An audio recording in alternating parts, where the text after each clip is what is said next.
যাইতেছিলাম বাড়িতে এ সালমের গাড়িতে যাইতেছিলাম বাড়িতে সেই গাড়িতে উইটা ছিল এক রূপসী মাইয়া আল্লাহর কাছে পাগল আমি একটা নজর চাইয়া আমি প্রেমে পইরাছি তার রূপে আমি মইরাছি আমি প্রেমে পইরাছি তার রূপে আমি মইরাছি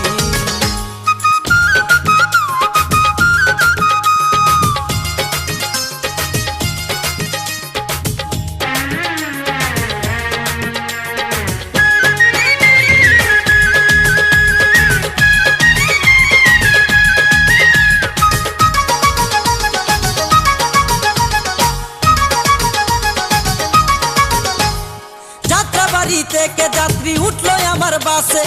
উপর আল্লাহর ইশারাতে সিট পড়িল পাশে